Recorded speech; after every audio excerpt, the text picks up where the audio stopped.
سامعین محترم، اس کائنات کی آنکھ نے بڑے بڑے انقلاب دیکھے.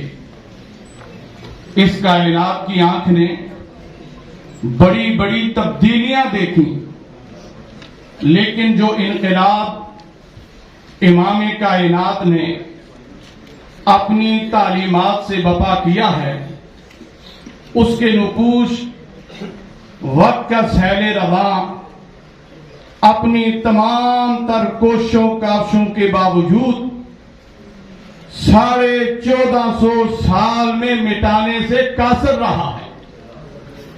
اور اللہ کے فضل و احسان سے یہ انقلاب مٹنے کے لیے نہیں بلکہ مٹانے کے لیے آیا ہے.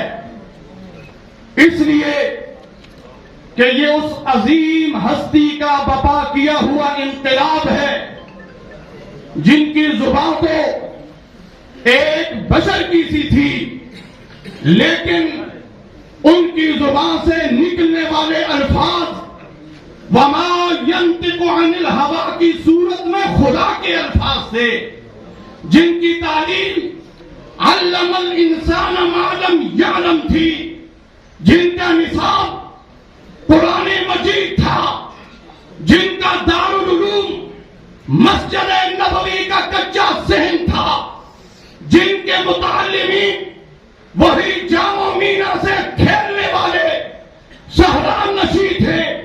پھر کیا ہوا؟ ذہن بدل گئے، خیالات کی رو بدل گئی، نگاہ کا زاویہ بدل گیا، عادات و اخلاق بدل گئے، رسم و رواج بدل گئے، حقوق و فرائض کی تقسیم بدل گئی، خیر و شر کے معیار بدل گئے، معیشت کے ادوار بدل گئے، حلال و حرام کے پیمانے بدل گئے. وہ بدن میں آئے تو میں خانے بدل گئے، دل وہی تھے انسان بدل گئے. پھر میں کیوں نہ کہوں، درفشانی نے تیری قدروں کو دریا کر دیا، دل کو روشن کر دیا، آنکھوں کو بینا کر دیا. خود نہ تھے جو راہ پر اوروں کے ہادی بن گئے، کیا نظر تھی جس نے مردوں کو مسیحا کر دیا.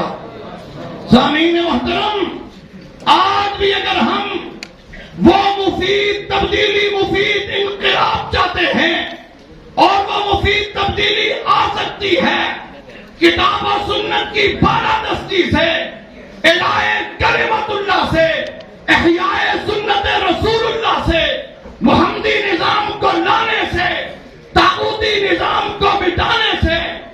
اس لیے میں یہ گزارش کروں گا، آج ضرورت ہے، آج امت کی پکار ہے، آج امت کی ضرورت ہے کہ ہمیں متفق اور متحد ہو کر اسلام کی بالادستی کے لیے اپنا اپنا کردار ادا کرنا چاہیے. اور جس وقت ہماری یہ سوچ پیدا ہو گئی، اللہ کے فضل و احسان سے دنیا کی کوئی بھی طاقت ہمارا مقابلہ نہیں کر سکے گی. اگر ہم یوں ہی افتراق و انتشار کا شکار رہے، فساد اور بگاڑ کا شکار رہے، تو پھر ہم یوں ہی تڑپتے رہیں گے.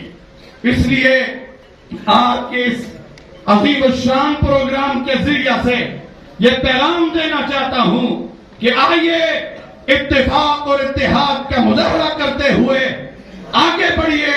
اللہ رب العزت سے دعا ہے کہ اللہ تعالی ہمیں اتفاق اور اتحاد کی دولت سے مالا مال فرمائے.